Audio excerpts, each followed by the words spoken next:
Assalamualaikum everyone, welcome back to my channel. Today the topic of our discussion is drug treatment of rheumatoid arthritis, जिसमें आज हम glucocorticoids mean steroids का जिक्र करेंगे। Steroids basically दो main काम करते हैं। ये स्ट्रॉन्ग एंटी इन्फ्लेमेटरी ड्रग्स होते हैं, मीन ये सोजन को कम कर देते हैं और साथ ही ये इम्यूनोसप्रेसेंट भी होते हैं, मीन इम्यून सिस्टम की एक्टिविटी को स्लो कर देते हैं। Important drugs include prednisolone, triamcinolone and betamethasone. इन्हें डिफरेंट रूट से दिया जा सकता है, जैसे oral tablets, parenteral injections या इंट्रा आर्टिकुलर रूट, जहां डायरेक्टली जॉइंट में इंजेक्शन दिया जाता है। इनके यूसेस में सीवियर इन्फ्लेमेशन और र्यूमेटॉइड आर्थराइटिस के एक्स्ट्रा आर्टिकुलर फीचर्स शामिल हैं, जैसे पेरिकार्डाइटिस और आई इन्वॉल्वमेंट। सबसे इम्पॉर्टेंट बात यह है कि ये स्टीरॉइड्स बहुत फास्ट रिलीफ देते हैं। इनके रिसेप्टर्स इंट्रासेलुलर होते हैं। इनके एग्जांपल्स में glucocorticoids, mineralocorticoids, estrogen, androgen, vitamin D और थायराइड हार्मोन शामिल हैं।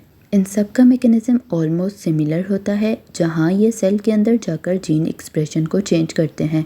Now the mechanism of action of steroids. Steroids lipid soluble होते हैं, इसलिए ये आसानी से सेल मेम्ब्रेन को क्रॉस कर लेते हैं और साइटोप्लाज्म में ये स्पेसिफिक रिसेप्टर से बाइंड करते हैं। इसके बाद स्टीरॉयड रिसेप्टर कॉम्प्लेक्स न्यूक्लियस की तरफ मूव करता है, जहां ये अपना नेक्स्ट एक्शन परफॉर्म करता है।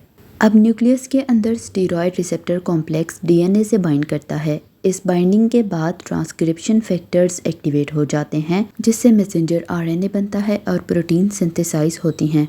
फाइनल रिजल्ट ये होता है कि इन्फ्लेमेटरी जीन्स ऑफ हो जाते हैं और एंटी इन्फ्लेमेटरी प्रोटीन्स ऑन हो जाती हैं।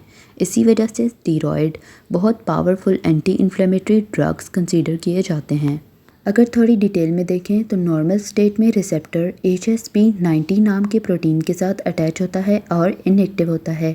जब स्टीरॉयड रिसेप्टर के साथ बाइंड करता है तो HSP90 रिमूव हो जाता है और रिसेप्टर एक्टिवेट हो जाता है।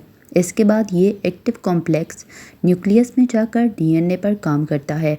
फाइनल रिजल्ट ये होता है कि इन्फ्लेमेशन और इम्यून रिस्पॉन्स दोनों को डिक्रीज़ करता है।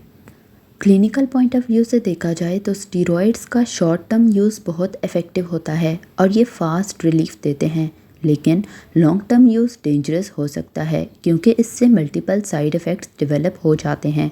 इन साइड इफ़ेक्ट्स में cardiovascular problems, skin thinning, gastrointestinal issues, immune suppression, diabetes, osteoporosis, neuropsychiatric issues और कैटरेक्ट शामिल हैं। इसीलिए स्टीरॉइड्स को हमेशा केयरफुली और कंट्रोल्ड तरीके से यूज़ करना चाहिए। अगर सिस्टम वाइज साइड इफ़ेक्ट्स देखें तो नर्वस सिस्टम में मूड चेंजेस, डिप्रेशन और सीजर्स हो सकते हैं। इम्यून सिस्टम सप्रेशन होने की वजह से इन्फेक्शंस का रिस्क बढ़ जाता है। मस्कुलोस्केलेटल सिस्टम में मसल वेस्टिंग और ऑस्टियोपोरोसिस डेवलप हो सकता है। एंडोक्राइन इफेक्ट्स में ब्लड शुगर इंक्रीज़ होता है और इंसुलिन रेजिस्टेंस डेवलप हो जाती है। कार्डियोवैस्कुलर सिस्टम में हाइपरटेंशन डेवलप हो सकता है। स्किन पर एक्नी और ब्रूजिंग होती है। आइज़ में कैटरेक्ट डेवलप हो सकता है और रिप्रोडक्टिव सिस्टम में हार्मोनल इम्बैलेंस आ सकता है। ये तमाम इफ़ेक्ट्स ज़्यादातर लॉन्ग टर्म यूज़ के साथ रिलेटेड होते हैं। So that was all about steroids. If this helped you, please like, share and subscribe. Thank you.